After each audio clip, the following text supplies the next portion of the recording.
O meu bisavô, Demétrio Zema, ele tinha uma pequena chácara em Reggio Calabria, que é na ponta da Itália, onde está chutando a Sicília ali, né? E ele plantava lá azeitona, essas coisas, e não conseguia vender. Estava atravessando um período muito difícil, né? Era um país que enfrentava muitas dificuldades, isso 1880, 1890. E aqui no Brasil, com a libertação da Lei Áurea, não tinha escravo para colher café.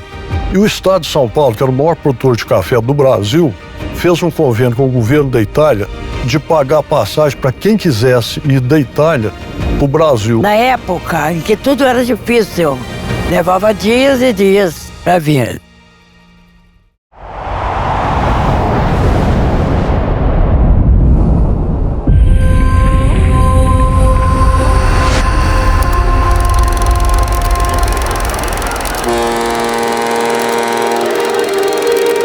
O meu bisavô, então, ficou sabendo, tirou o passaporte dele, ele chamava Demétrio Zema, e a esposa dele, Santa Marra, e 5 filhos.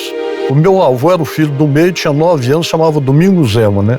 Então eles chegaram aqui no Brasil, e de lá eles já foram trabalhar no interior de São Paulo, perto de Ribeirão Preto. Era quase que um regime de sobrevivência. Muitas vezes o que se recebia mal dava para pagar a conta do armazém. Então esse pessoal sofreu muito, né?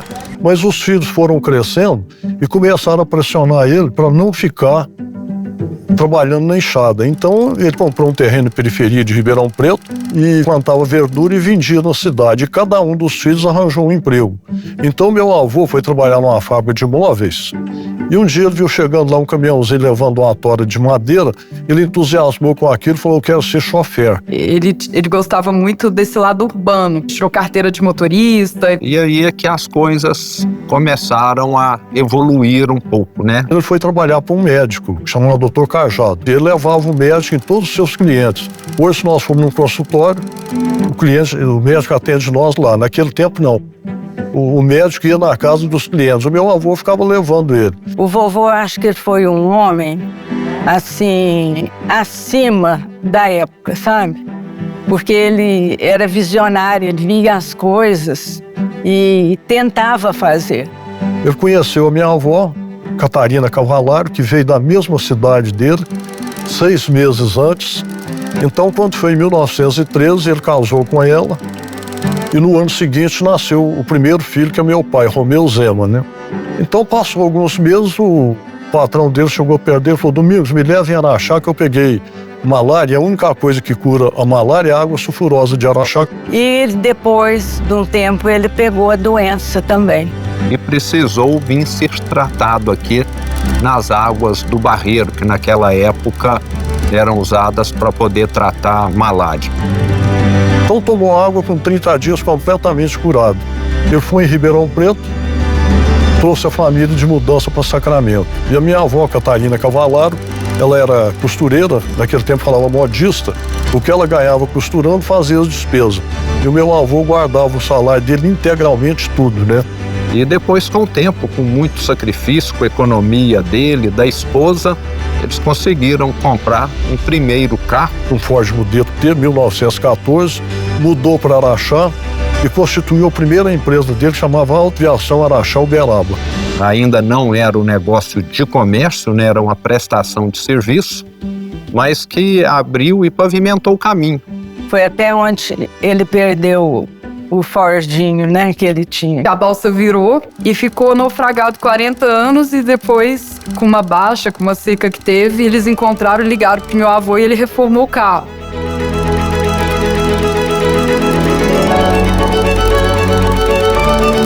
E uma coisa que eu acho bem interessante é que quando ele chegou em Araxá, hoje onde é o centro, a família tem um sobrado ali, né, que a Lourdes vive. E esse Domingos Zema tá ficando louco, construindo um prédio no meio do mato. Ele fala: aqui é o centrinho do Araxá. Eu era menina e eu ouvi ele falar isso. Porque não tinha quase casa nenhuma e ele queria construir uma casa bem grande para fazer o comércio embaixo e morar em cima.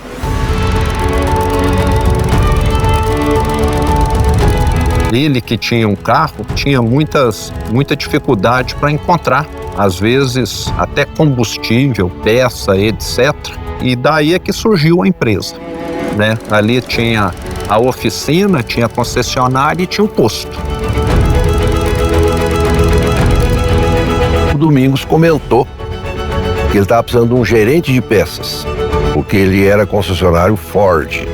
Meu pai escutou aquela conversa, falou onde era Araxá. Max, escuta o que eu tô te falando. Araxá vai mudar a nossa vida. Também acredito muito nisso. Papai ficou com o de Domingos até 35, princípio de 36.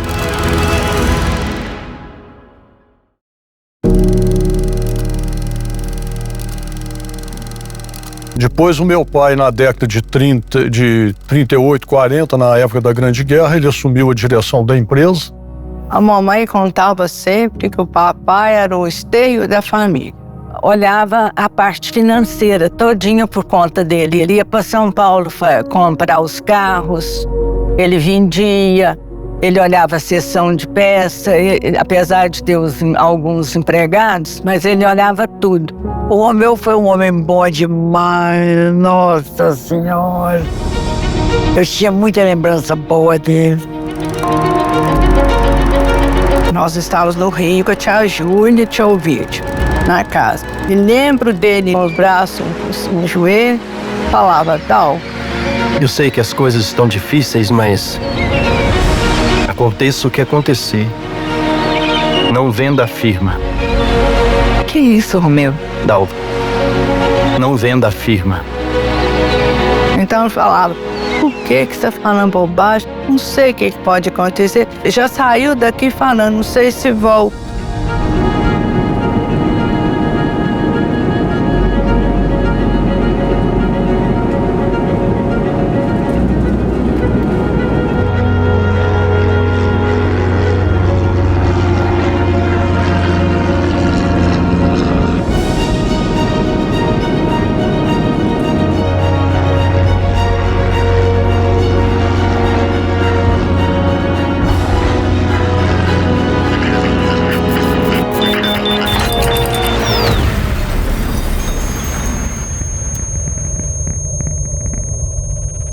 A tragédia apareceu em branco e preto nos jornais no dia seguinte. Essa menina só escapou da morte porque o pai dela percebeu o perigo e apertou bem o cinto de segurança. Mas ele próprio não teve tempo de se proteger. Quando ele pegou no cinto, deu aquela explosão que aí eu não vi mais nada. De repente, a empresa ficou sem quem conduzia. O cabeça, o líder do negócio, faleceu. Isso foi um baque muito grande. Teve uma crise muito forte no grupo Zema. O tio Oswaldo entendia da parte de oficina, mas a parte financeira ele não entendia. Ela tinha muito mais dívidas do que ativos. Se vendesse tudo o que tinha, não dava para poder quitar as dívidas. O Ricardo teve muita dificuldade. Então aquilo foi uma agonia para a família toda, e eu fiquei assim contrariado demais com aquilo. Então eu falei assim, eu vou fazer um juramento aqui, eu vou começar a trabalhar hoje. Teve o enterro do meu pai, acabou e eu já comecei a trabalhar. Um tio que trabalhava lá falou assim, não, ele é muito menino, ele não entende nada. A mamãe falou, eu confio nele. E ele foi em frente, com o apoio do meu avô, que já não estava tão bem, mas apoiou ele, isso foi muito forte. Não tem explicação. Meu pai, segundo, a nossa maior paixão era o Ricardo, o único irmão, o único filho, o único para-raio para a família, não era? Eu nunca me esqueço o primeiro Natal que nós passamos sem o papai. O Ricardo já tá chegando, tá? Oi, mãe. Meu filho. Oi, menina. Que alegria te ver em casa. Seja bem-vindo. Muito obrigado, Senta. mãe. Meninas, eu trouxe um presente pra vocês. Olha só, do Elvis. Ele comprou tudo e fez do jeitinho que meu pai fazia. Helena, vai no seu quarto que eu tenho uma surpresa pra vocês. Essa passagem nunca eu vou esquecer. Regina, Marlene, vem aqui. Meu avô perde o pai, que foi um acontecimento muito trágico, mas ao invés daquilo paralisar ele transformou aquilo em cuidado e ele acabou sendo um pai, aquele pai que ele não teve para outras pessoas. Em toda geração, você sempre precisa ter um empreendedor, né? E o grupo nasceu assim. O seu Domingos foi um grande empreendedor. E você precisa ter uma liderança na família, no sentido de ter um alinhamento comum. E quem fez isso na segunda geração foi o seu Romeu. Na segunda etapa veio o Ricardo, sentindo uma responsabilidade grande de dar continuidade ao trabalho do pai, e ele exerceu essas duas funções, né? De empreendedorismo e de liderança na família.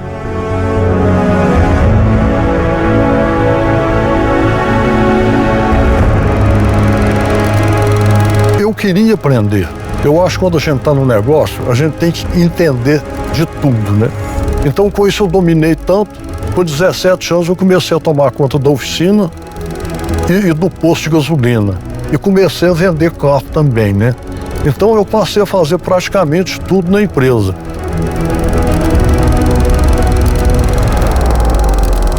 Quando eu casei com o Ricardo foi em 64. Era uma época muito difícil. A empresa devia muito e o patrimônio era bem pequeno. Era uma oficina, uma loja de peças, uma revenda Sinca. Durante talvez os primeiros 50 anos dela, 40, foi uma empresa pequena. Só com o meu pai é que a empresa começou a ter uma expansão maior. O pessoal sempre fala, o Ricardo foi empreendedor demais. Eu acho que dentro do grupo ele foi a pessoa responsável pelo grande crescimento da empresa. Uma pessoa tão forte que não esmoreceu com nada. Eu sou teimoso, eu quando vou fazer uma coisa, eu quero fazer, eu faço. E tem muita gente que não, às vezes vai fazer, escorregou ali, ele desiste. Não, eu se cair 10 vezes, eu levanto 10 vezes, né? Então eu não desisto de maneira nenhuma. A gente tem que lutar, tem que acreditar e tem que querer vencer na vida, né? Tudo que ele queria, ele conseguia. Ele era dono de um esforço, de uma força de vontade. Ele trabalhava, ele fechava as portas e o serviço ia lá para casa. Ele dedicou a vida dele ao trabalho e à família, a nós. Um homem apaixonado, né? Um pai muito presente com todos nós, mas assim, eu acho que os meninos ainda tiveram mais tempo, né? Tiveram mais junto com meu pai, principalmente nessa parte aí de trabalhar, acompanhar meu pai desde da infância. Eu nasci dentro da empresa. Então nós fomos criados ali juntos, né? Participando no dia a dia, dentro de casa, no posto, na oficina. Aquele ambiente sempre foi algo natural que fez parte da minha vida. Ele sempre comentava, eu tenho que ter vocês aqui para estar me ajudando, né? O Ricardo nunca bebeu, nunca fumou, não fez nada. Ele só sabia cuidar da família e trabalhar. E isso fez com que a empresa fosse crescendo. Comecei a trabalhar em 1971 como contador da firma. Tinha 2 CNPJ. Quando eu saí tinha 23. Ele diversificou a empresa, entrou em vários ramos de negócio. Loja de material de construção, entrou em... Tinha uma loja de agronegócio, tinha construtora, cerâmica, né? E meu pai, consequentemente, comprou a Chevrolet aqui de Araxá e veio junto à marca Frigidaire, que era a parte de eletrodomésticos, que foi quando ele resolveu separar, né, as lojas para vender produtos seria geladeira e fogão praticamente na época, e a parte de carros na concessionária, né? Aí foi quando surgiu o Eletrozema, isso aí já o que é na década de 70. Né, que foi uma década em que, acho que no mundo todo, no Brasil também, havia conglomerados, né, empresas atuando em diversos setores. O Ricardo, assim, a gente sempre pensava, vou chegar lá, a hora que você ia chegar lá, já estava lá na frente. O Ricardo foi o empreendedor, porque ele teve a visão de que se ele pegasse os meninos e se preparar para ser futuros empresários, daria certo. Eu e o Romil fomos estudar fora, né? A gente estudou primeiro em Ribeirão Preto, depois fomos fazer administração em São Paulo, e já sempre com aquela cabeça formada. Ó, nós temos que formar rápido para voltar, para ajudar meu pai, que ele precisa de gente para trabalhar na empresa, né? Então quer dizer que ele já pensava naquela sucessão, né?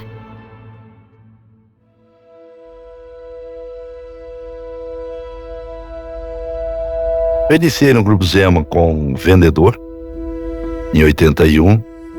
Nesta época estava somente na mão do senhor Ricardo Zema, que os meninos estavam estudando fora. Eu vi no rádio, estava deitada e eu vi no rádio falando que precisava de alguém para trabalhar no departamento fiscal. Eu iniciei em 1981 em Uberaba, né? Trabalho na Motozema, Uberaba. Era uma empresa pequenininha. Nós, na época, vendíamos pouca motocicleta, né? O forte era os postos, não era elétrico. Então, aos pouquinhos, ele foi abrindo uma loja, abrindo outra. Era só o seu Ricardo, né? O Romeu e o Romero ainda eram meninos, estudantes ainda, né? Na época, eu tinha feito faculdade em Ribeirão e estava em São Paulo, fazendo estágio, antes de assumir o grupo, né? E quando foi em 87, 88, o Romeu chegou. Querendo ver naquilo que eu podia ajudar. Tive algumas decepções, né? Porque o primeiro lugar que eu fui trabalhar foi na fábrica de carroças. Acho que se fizer uma pesquisa aí com 200 pessoas, quem já comprou uma carroça, sabe? Eu acho que é capaz de não encontrar ninguém. Talvez se você fizer na cidade inteira, você encontra 1, 2, 3, né? E depois, eu acho que aprendendo com isso, eu vi que o negócio nosso que tinha aí mais oportunidade de poder crescer, ampliar, era o varejo de móveis eletrodomésticos. Às vezes o Ricardo citava, eu me lembro, alguns exemplos, dizia assim: veja bem, quantas geladeiras eu preciso vender para comprar um Opala? Não, tudo bem, mas quantas pessoas precisam de uma geladeira e quantas precisam de um Opala? Foi uma das situações que impulsionou nessa evolução de 3 lojas. Nós chegamos a 525 lojas, compondo essas 525 em 5 estados. Uma das características das empresas familiares é que muitas vezes o fundador, e o Ricardo é como se fosse o fundador, né? Ele tem muita dificuldade de fazer a passagem da sucessão. E a passagem da liderança dos negócios para os filhos foi muito bem feita e muito natural.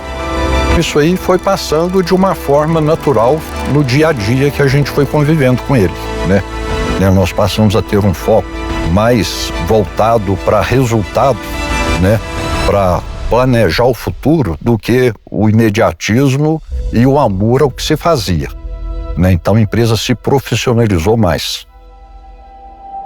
Eu sempre observei uma atenção muito grande do meu pai com relação às pessoas. Principalmente a valorização dos colaboradores, que são os grandes responsáveis pelo andamento da empresa.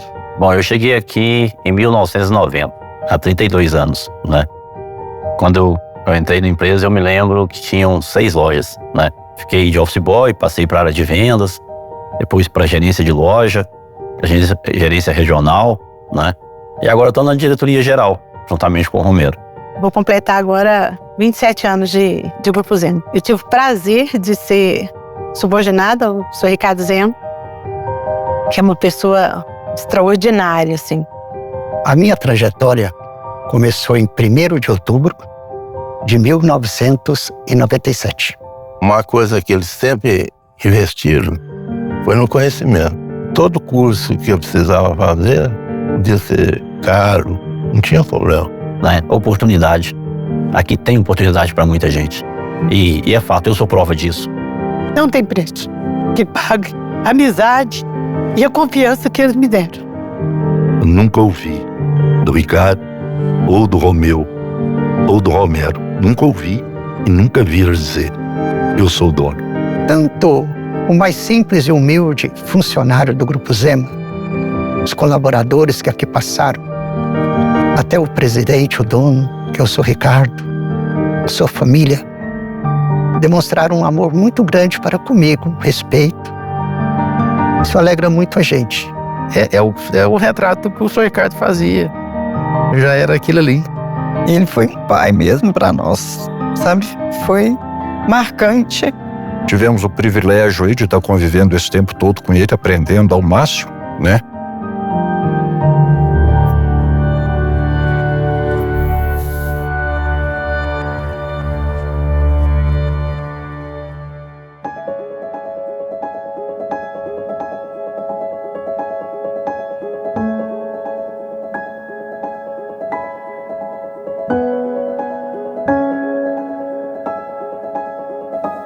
Eu nunca falhei um dia, nunca adoeci na minha vida, então eu dou graças a Deus pela saúde que eu tenho, né?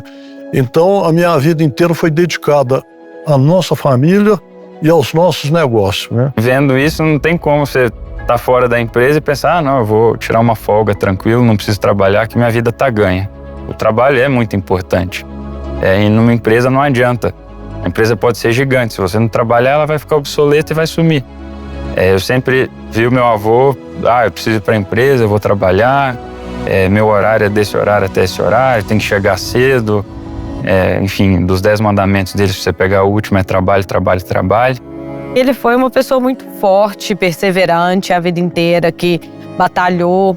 Ele nunca desistiu. Ele passou por muitos desafios. Incrível o que aquele homem fez. O Ricardo nunca reclamou que ele trabalhava demais, nunca. Então, para mim, ele é tudo. É meu pai, é meu irmão, é meu amigo, é tudo na minha vida.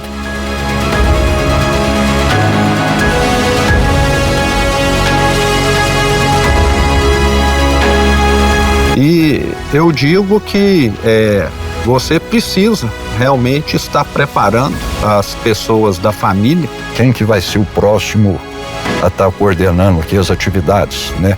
A próxima geração tem alguém capacitado para estar fazendo isso aí, né? Muito mais do que falar, não, eu quero dirigir a empresa, eu quero ser o presidente, alguma coisa assim, tem de estar zelando pelo futuro da empresa.